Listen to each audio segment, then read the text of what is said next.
என்னண்ணே பேங்க் பக்கம் வந்துறீங்க? டேய், நகைக்காக கழுத்துல நடக்கிறத அக்கிறது, தண்டட்டிய காதோட அறுக்கிறதுன்னு பப்ளிக்க டிஸ்டர்ப் பண்ணக்கூடாதா?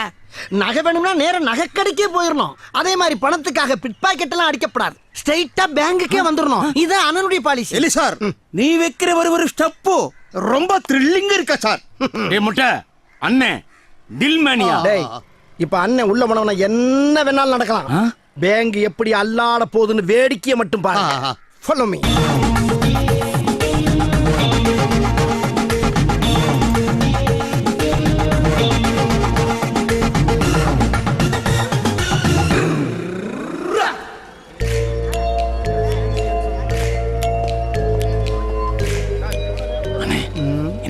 ஒரே கூட்டமா இருக்கு.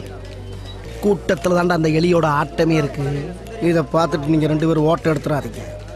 நோட்டம் விட்டுக்கிட்டே இருக்கணும். புரியுதா?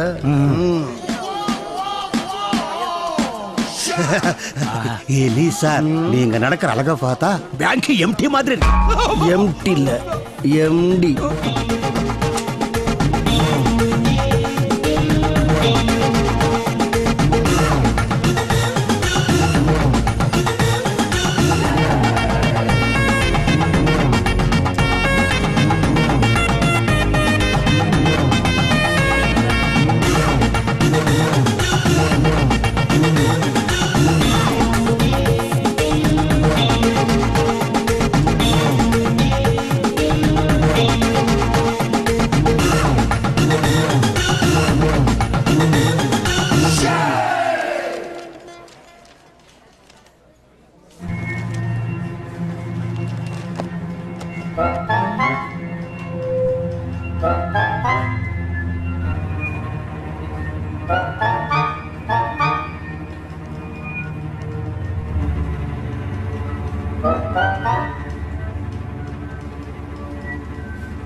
Excuse me.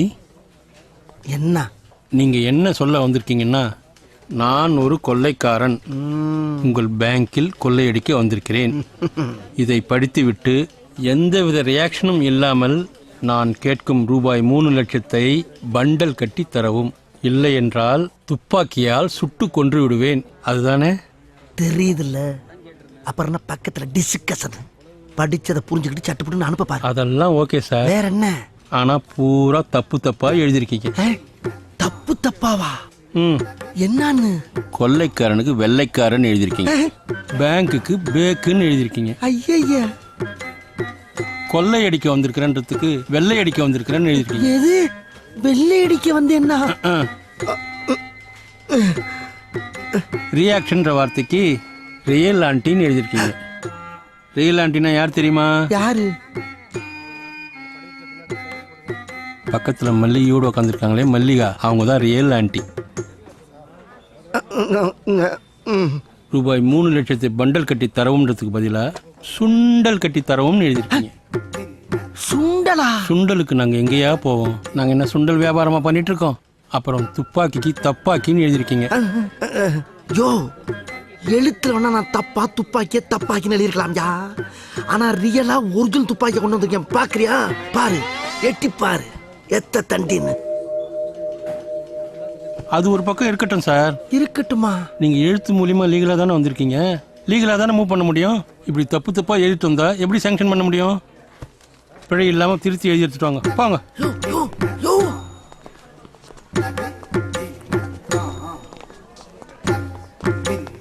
யோ, என்ன நான் துப்பாக்கி வச்சுட்டு அவளை டெரரா டீல் பண்ணிக்கிட்டு இருக்கேன். கொஞ்சம் கூட பீதியாகாம எனக்கு நான் டிராவல் பண்ணிக்கிட்டு இருக்கேன். என்னை பத்தி உனக்கு தெரியாது. கேட்டு பாரு இவங்கிட்ட. உள்ள இருக்க முகத்தை நீ பார்த்தேன்னு வச்சுக்க. பாக்குறியா? பாக்குறியாடா? உங்க துப்பாக்கி பல்ல கடிக்கிறதெல்லாம் ஓகே சார். ஆனா எழுத்துல கோட்டை விட்டீங்களே. அதான் நம்ம 2 பேரும் பேசி தீர்த்துட்டோம் இல்லையா? 10 வரையில 4 வரைக்கும் தப்பு இல்லாம இருக்குல்ல. அதுக்கு தகுந்த மாதிரி டிஸ்கவுண்ட் பண்ணி காசை கொடுத்து காம்ப்ரமைஸ் பண்ணி அனுப்ப வேண்டியதானே? ஏன் இப்படி பிடிவாதம் பண்ற நீங்க? சார், எங்க பேங்க்ல செக்ல சின்ன ஒரு எழுத்து பிழை இருந்தாலும் ரிட்டர்ன் பண்ணிடுவோம். அது எங்க பேங்கோட வழக்கம். சுருக்கமா நான் ஒரு ஐடியா சொல்றேன். உங்களுக்கும் பாதகம் இல்லாம எங்களுக்கும் பாதகம் இல்லாம போய் ஒரு நல்ல வக்கீலா பார்த்து பிழை இல்லாம திருத்தி எழுதி எடுத்துட்டு வாங்க. நான் சாங்ஷன் பண்றேன். இந்த பாரு, என்ன பாரு, நல்லா பாரு. நேராக நேராக என் கண்ணு ரெண்டு செவந்துகிட்டே இருக்கு. திடீர்னு கோபத்துல கொந்தளிச்சு துப்பாக்கி எடுத்து சுட்டு தள்ளிட்டேன்னு வச்சுக்க, பேங்கே ஃபயர் ஆயிரும்.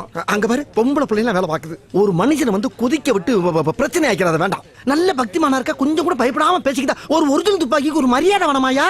ஐயா ஏப்பா, சாருக்கு பேங்க் ரூல்ஸ் அண்ட் ரெகுலேஷன் தெரியல, அவர் கூட்டு போய் புரிய வைங்கப்பா. வாங்கண்ணே போலாம். எலி சார் வாங்க சார் போலாம். டேய் நில்லியா நில்லு. வெள்ளை அடிக்க வந்துக்காரன் வெள்ளை. இவரை நம்பி டேய் நில்லுங்கடா. என்னடா என்ன தனியா விட்டுட்டு வர்றீங்க? என்னண்ணே நீ ஒழுங்கா எழுதுறதுக்கு தப்பு தப்பா எழுதுற, மூஞ்சியை ரப்பா வைக்கிறதுக்கு அதுவும் தப்பா வைக்கிற. ரப்பா தானடா வச்சிருந்தேன். இல்ல சார், வரங்க மூஞ்சலி மாதிரி இருக்கு. மூஞ்சலி மாதிரி இருக்கா? ஏண்டா டேய், நல்ல மலை குரங்கு மப்டியில் வந்த மாதிரி இருந்துகிட்டு என்னைய மூஞ்சலிங்கிறியா நீ? விட்டு வச்சுக்க, நாக்கு தம்பட மாதிரி வெளியே தவி. ஹலோ, இந்த ஸ்லிப்பை மேலேயே வச்சுட்டு வந்துட்டீங்க. சீக்கிரம் போய் திருத்தி எழுதி எடுத்துட்டு வாங்க. அதுக்குள்ள நான் போய் சாப்பிட்டு வந்துடுறேன். பாத்தியானே எவ்வளவு டீசெண்டா நடந்துக்கிறாரு. நம்ம கரெக்டா எழுதி கொடுத்தா பணம் தரமாட்டேன்னு சொல்ல போறாரு. தப்பு பூரா நம்ம மேல வச்சுக்கிட்டு அவரு தப்புன்னு சொல்றது தப்பு சார். நாயும் அவரு பக்கத்துல இருக்கு சார்.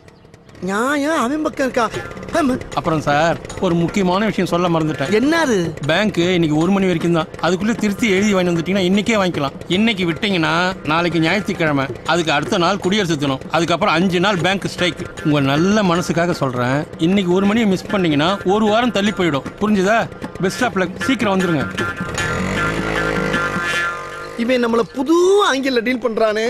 டேய், இவனை நம்பி இந்த ஒரு பேங்க் மட்டும் இல்லடா, இவனை நம்பி எத்தனை பேங்க கொடுத்தாலும் சரி, சர்வதேச தீவிரவாதிகள் வந்தா கூட சர்வசாதாரணமா டீல் பண்ணி அனுப்பிடுவான்டா. பிரதர், இன்னொரு விஷயம் சொல்ல மறந்துட்டேன். ஐயோ, இவன் இங்கனக்குள்ளே சுத்திக்கிட்டு இருக்கான். மறுபடியும் ஏன் பேங்க்குள்ள போற? மறுபடியும் பேங்கா? நான் என்ன பண்ணுவேன்? எனக்கு கிறுக்கு பிடிச்சிட்டு போறதுக்கு இப்படி எல்லாம் ஒரு பேங்க் மேனேஜர் இருப்பான்னு தெரியாம நான் கொள்ளையடிக்க வந்துட்டேன். Show me God.